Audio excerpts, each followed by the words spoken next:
역대하 11장 1절부터 12절 말씀 마음을 집중하시고 함께 읽어보십니다. 르호보암이 예루살렘에 이르러 유다와 베냐민 족속을 모으니 택한 용사가 18만 명이라. 이스라엘과 싸워 나라를 회복하여 르호보암에게 돌리려 하더니 여호와의 말씀이 하나님의 사람 스마야에게 임하여 이르시되, 솔로몬의 아들 유다 왕 르호보암과 유다와 베냐민에 속한 모든 이스라엘 무리에게 말하여 이르기를, 여호와께서 이같이 말씀하시기를, 너희는 올라가지 말라. 너희 형제와 싸우지 말고 각기 집으로 돌아가라. 이 일이 내게로 말미암아 난 것이라 하셨다 하라 하신지라. 그들이 여호와의 말씀을 듣고 돌아가고 여로보암을 치러 가던 길에서 되돌아왔더라. 르호보암이 예루살렘에 살면서 유다 땅에 방비하는 성읍들을 건축하였으니 곧 베들레헴과 에담과 드고아와 벳술과 소고와 아둘람과 가드와 마레사와 십과 아도라임과 라기스와 아세가와 소라와 아얄론과 헤브론이니 다 유다와 베냐민 땅에 있어 견고한 성읍들이라. 르호보암이 그 방비하는 성읍들을 더욱 견고하게 하고 지휘관들을 그 가운데에 두고 양식과 기름과 포도주를 저축하고 모든 성읍에 방패와 창을 두어 매우 강하게 하니라. 유다와 베냐민이 르호보암에게 속하였더라. 아멘. 역대하 10장 이후 이제 오늘 11장으로 돌아왔는데요. 10장부터는 이스라엘의 역사가 또 새로운 이제 전환점. 솔로몬 시대까지는 통일 왕국이었지만은 솔로몬이 죽은 다음 그 아들 르호보암 시대부터는 이제 나라가 둘로 쪼개지는, 그렇게 보면은 이제 비극이죠. 이제 그렇게 될 수밖에 없었던 것은 솔로몬 시대 때 너무 화려한 것에 대한 무절제함으로 인하여 백성들에게 고통을 너무 많이 준 것이죠. 그렇게 해서 결국 백성들이 솔로몬의 아들 르호보암 그 왕에게 찾아와서 그 고역, 그 무거운 멍에를 가볍게 해달라고 요청했지만은 르호보암은 그들의 그 고통을 돌아보지 않은 거예요. 그래서 결국은 이 르호보암이 기회를 놓친 것이죠. 그렇게 해서 결국은 여로보암이라고 하는 또 다른 그 반역 세력이긴 하지만은 그래도 백성들과 또 합세해서 결국은 나라가 북쪽은 이스라엘이라는 나라로 해서 10지파, 이 남쪽은 솔로몬의 아들 르호보암이 통치하는 2지파, 그 2지파는 르호보암이 속한 유다 지파와, 그리고 이전에 사울 왕은 베냐민 지파 사람이죠. 그렇게 해서 첫 번째 왕을 배출했던 지파인 그 베냐민 지파, 유다와 베냐민 2지파만이 이 남쪽의 유다 왕국을 이루고 나머지는 북왕국 이스라엘 10지파로 이제 나라가 나뉘는 거예요. 근데 오늘 읽은 말씀에 보면은 르호보암이 이제 그런 현실을 인정할 수가 없어서 그 2지파와 합세하여 나머지 10지파와 전쟁을 일으키려고 하는 거예요. 그러니까 그러면 이제 동족 간의 전쟁, 우리도 6.25 전쟁이 그런 거잖아요. 남한과 북한이 우리끼리 결국은 전쟁으로 엄청난 고통을 겪었던 것이죠. 그래서 결국 이렇게 남쪽 유다와 베냐민 지파가 합세해서 그 반역을 일으킨 북쪽의 10지파와 전쟁을 하는 과정. 1절을 보시면 르호보암 왕이 예루살렘에 이르러 유다와 베냐민 족속을 모으니 택한 용사가 18만 명. 18만 명 적은 수 아니죠.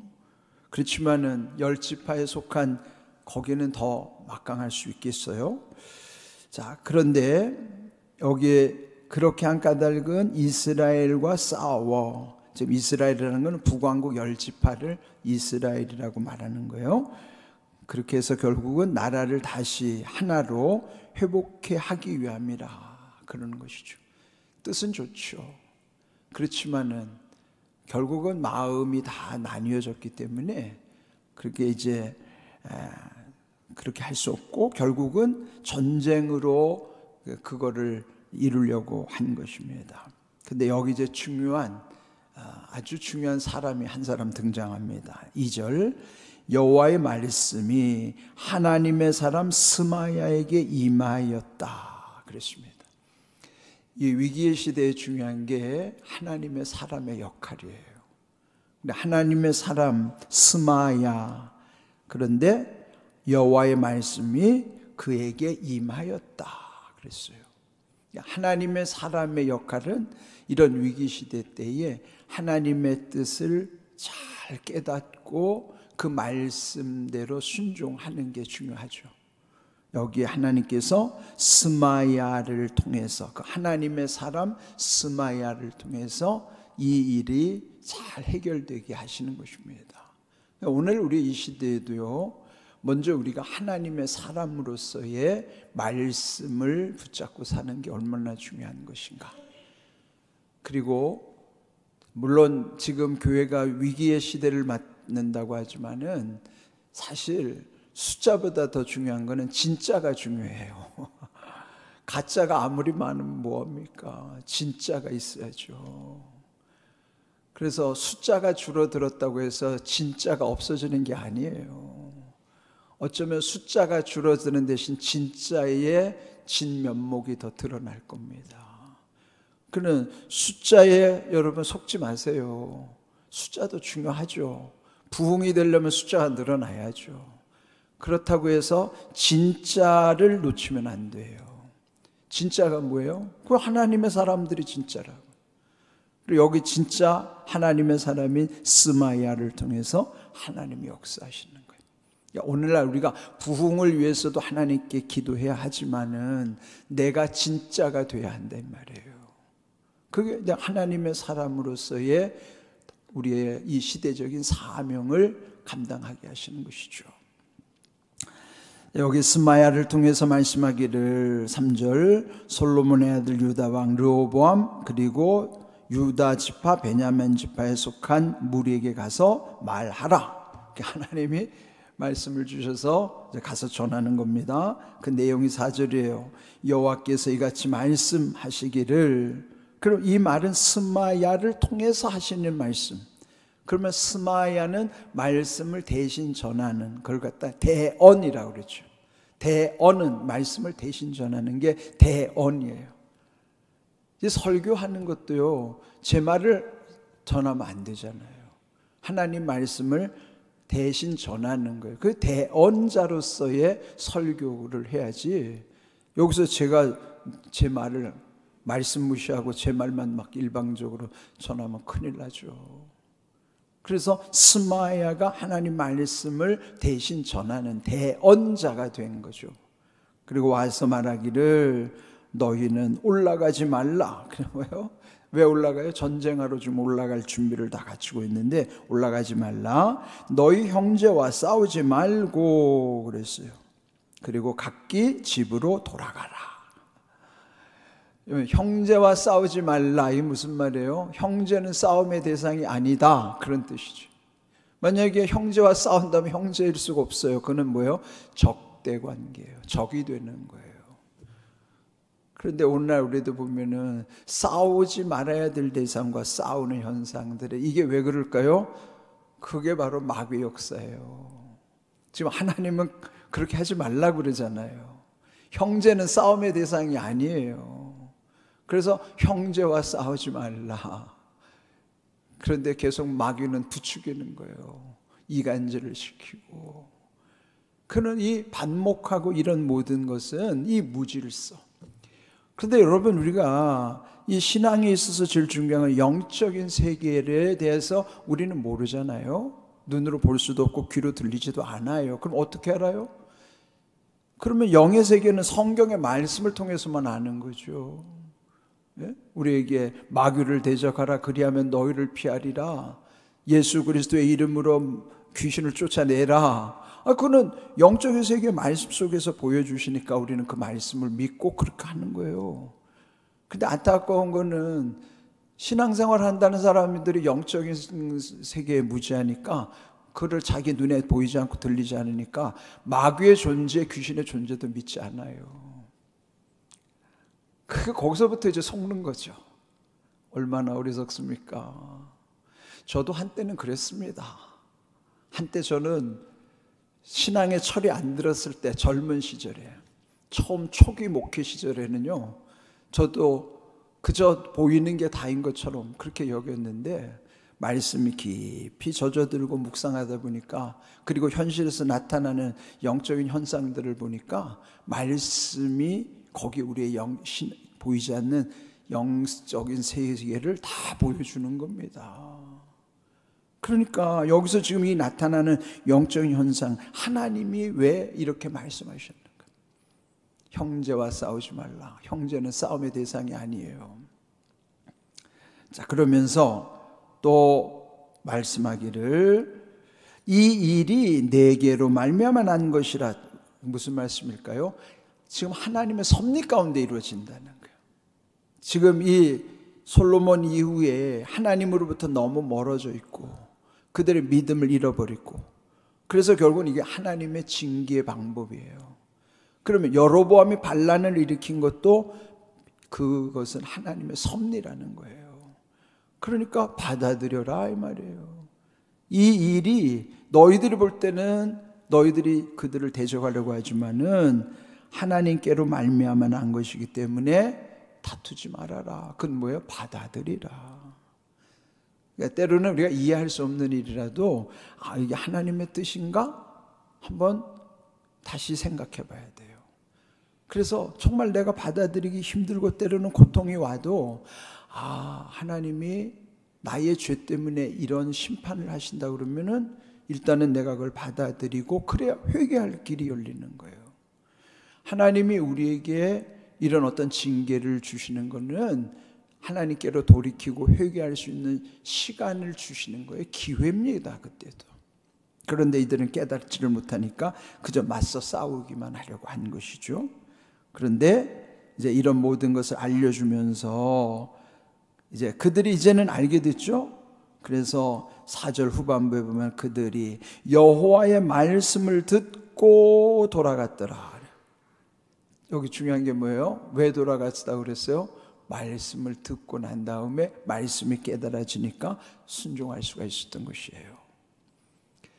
만약에 말씀이 하나님이 스마야를 보내지 않았더라면 그들은 자기들 방식대로 했을 겁니다.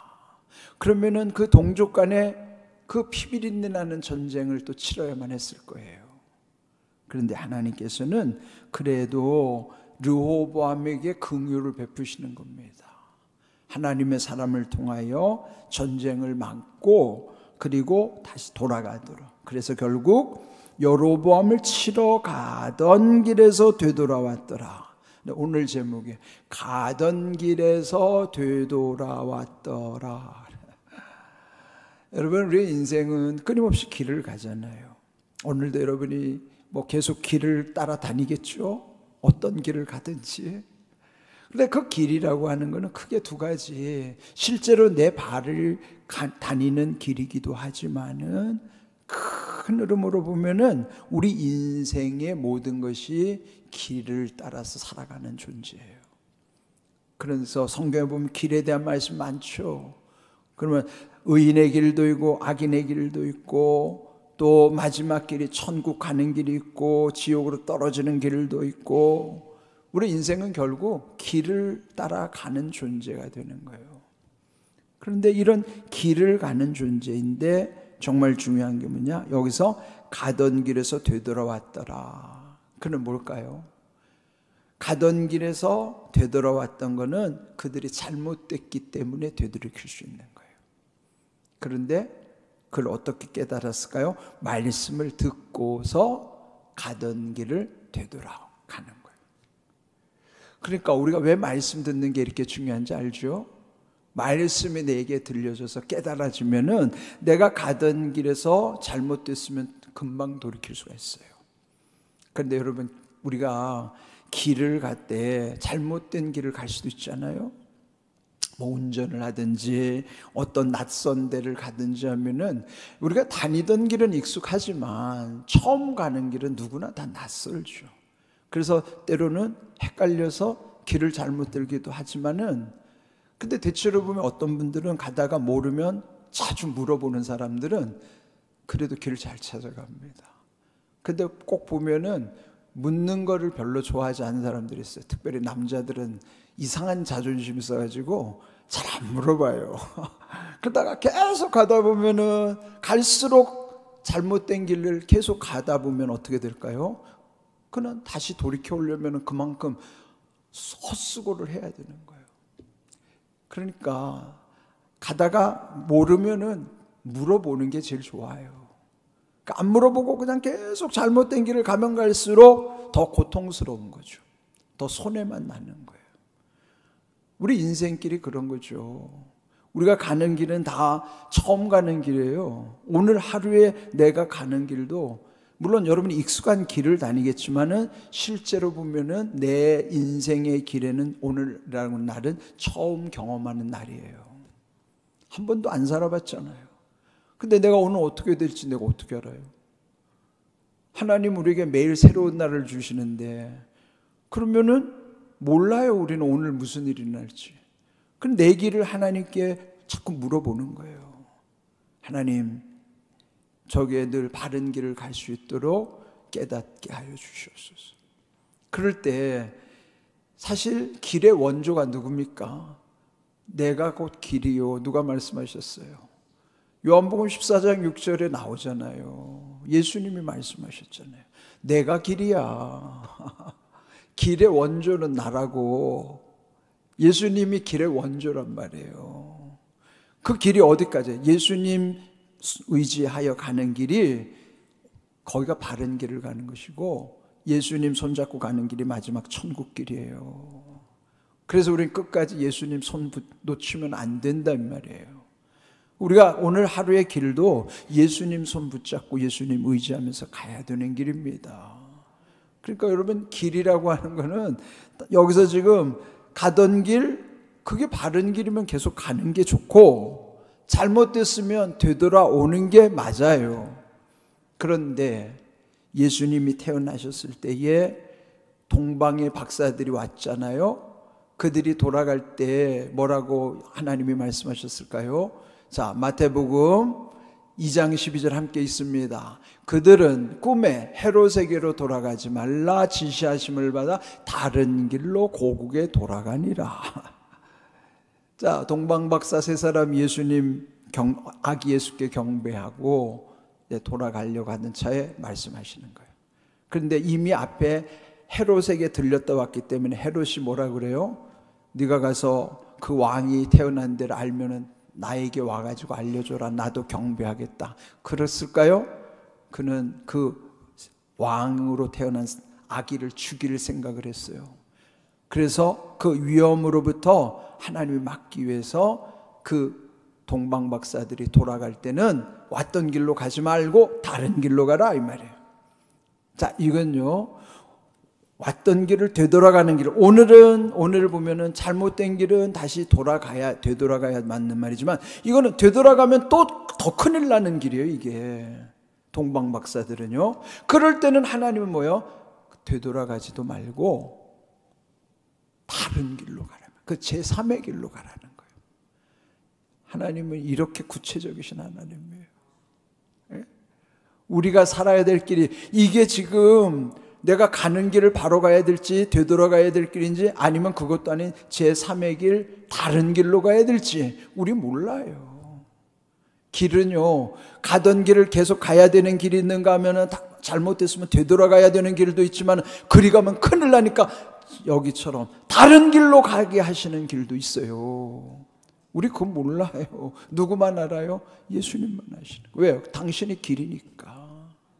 그래서 우리는 예수님을 길로 삼고 살아가야 바른 길을 가고 때로는 다른 길로도 인도해 주시고 그러는 거예요.